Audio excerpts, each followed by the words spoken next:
Hesitation is defeat. I told you that, didn't I?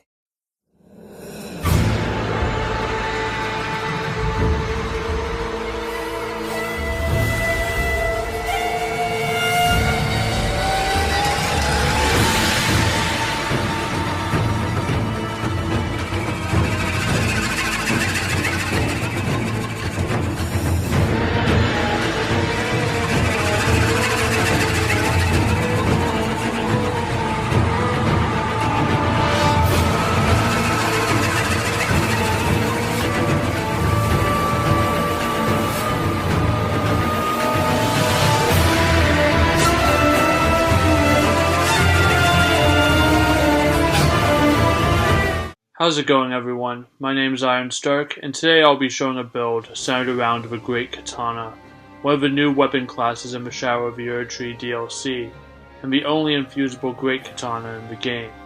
To begin, the Great Katana's moveset is a very satisfying mix of slash and poke attacks, with a swing speed akin to a Curved Greatsword.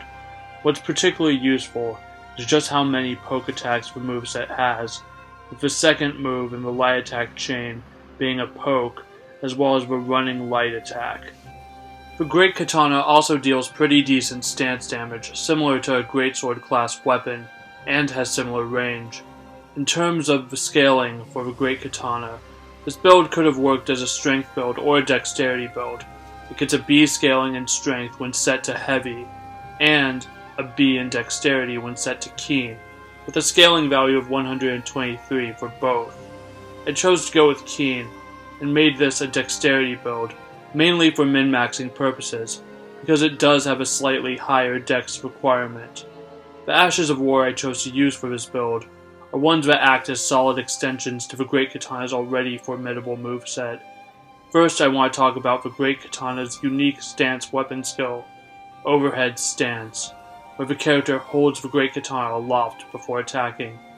Overhead Stance has two versions, the light attack version, which does a quick strike, and the heavy attack version, which deals 3 heavy blows, similar to Ichimonji and Sekiro. I tend to prefer the heavy attack version of Overhead Stance, because it does build up status and successive hit buffs very quickly, as well as dealing 27 stance damage if all 3 attacks connect. The second weapon skill this build uses is Piercing Fang, where the character does a lunging pierce attack that has excellent tracking and covers very good range. Considering the Great Katana is a larger weapon, akin to a greatsword or a heavy thrusting sword, and based on how easily it broke enemy stance, I can assume the stance damage it deals is similar to those weapons. This means Piercing Fang deals 36 stance damage with a Great Katana. Another neat trick with Piercing Fang is if you use it and then follow up with a light attack, you will actually do the second attack in the Great Katana's light attack chain for quick poke. The last weapon skill I used with this build is Storm Blade, where the player does a quick diagonal slash that launches a wind projectile, has a hitbox on the weapon, and can be chain cast, leading to high status buildup and successive hits. Additionally, it's always useful to have a ranged option with a melee-centric build. Regardless of what weapon skill you mainly use, the Great Katana has no shortage of strong offensive options. The primary stats for this build are Dexterity at 75, 80 with Millicent's Prosthesis for weapon scaling, Endurance at 30 for aggression, Mind at 18, as this build leans very heavily into its weapon skills, and Faith at 33 for buffs. The armor is mostly to cosplay as a samurai, though there is some mild practical choices. I'm wearing the Iron Casa, Land of Reed's armor altered, and the Rakshasa gauntlets and greaves. Each piece of the Rakshasa set provides a 2% buff to your attack power, which is visible on your weapon's attack rating. Despite the description of the Rakshasa armor saying greatly increases damage taken, it isn't noticeable if that effect is actually real. It does have very low damage negation relative to how much it weighs, but that's about it. For Talismans, this build generally leans into increasing its damage potential. Shard of Alexander is used to increase the power of weapon skills by 15%, because no matter what weapon skill you run, you'll want to make frequent use of it. The Two-Handed Sword Talisman is used to increase the power of all light and heavy attacks by 15%, so long as you're two-handing. Rotten Winged Sword Insignia and Millicent's Prosthesis are both used to act as successive hit buffs, although Millicent's Prosthesis takes higher priority in terms of keeping in rotation, because it's also being used to hit the last soft cap of Dexterity, which is 80. Lord of Blood's Exultation is rotated in on occasion, as it increases attack power by 20% when blood loss is procced. I tend to prioritize using the Two-Handed Sword over Lord of Blood's Exultation, because it's a more consistent buff. But Lord of Blood's Exultation is a higher buff once triggered, and it affects all attacks including weapon skills, unlike the Two-Handed Sword. Enraged Divine Beast gets rotated in when using Storm Blade, as it increases the attack power of all storm skills by 10%.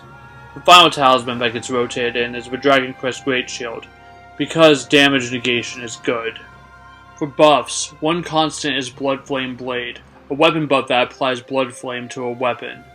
It applies 40 bleed over the course of 2 seconds, essentially giving the Great Katana 95 bleed, which is about as good as setting the weapon to the Occult affinity and running an Arcane Build. From there, this build can go a more offensive route by pairing Golden Vow with Howl of Shabriri or Flame Grant Me Strength, or a more defensive route by pairing Golden Vow with Black Flame's Protection, depending on how confident you're feeling with the boss. Bear in mind, going all in on offense while using the Lord of Blood's Exultation can make blitzing a boss very easy, especially with Overhead Stance and Piercing Fang and Storm Blade, which all excel at dealing high damage. For Physick tiers, the setup stays constant throughout the showcase. Stone Barbed Crack tier for higher stance damage for 30 seconds, and the Thorny Cracked tier to act as an additional successive hit buff. This is the power of the Great Katana when two-handing.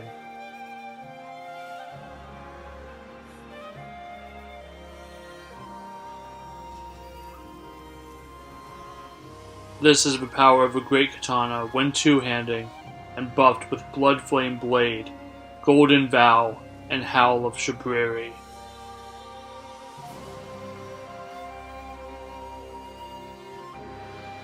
This is the power of the Great Katana when two-handing and at Shadow Blessing level 20.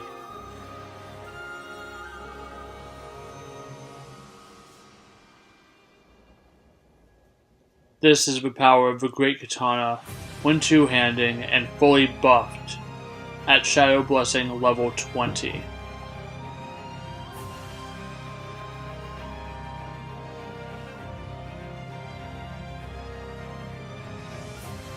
For the sake of transparency, almost all footage was captured during the 1.12.3 patch, whereas Midra, Putrescent Knight, and the Shadutree Avatar were recorded in 1.13, in New Game Plus 2.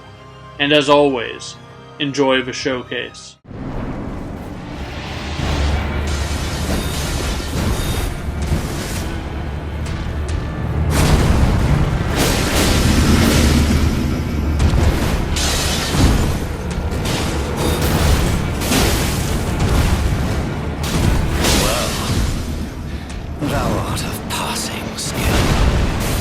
Blood must truly run in thy veins.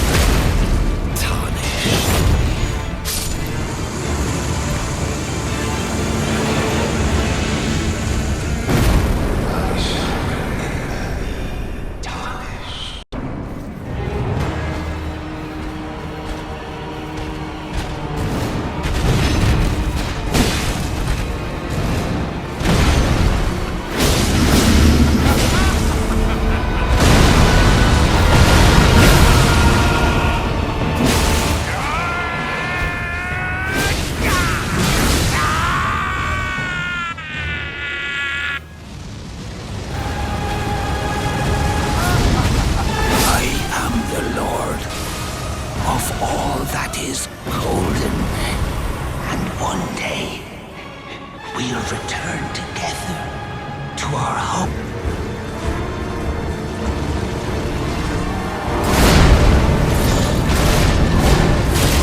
this day. The coming of our dynasty. Morgott.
A curse upon thee.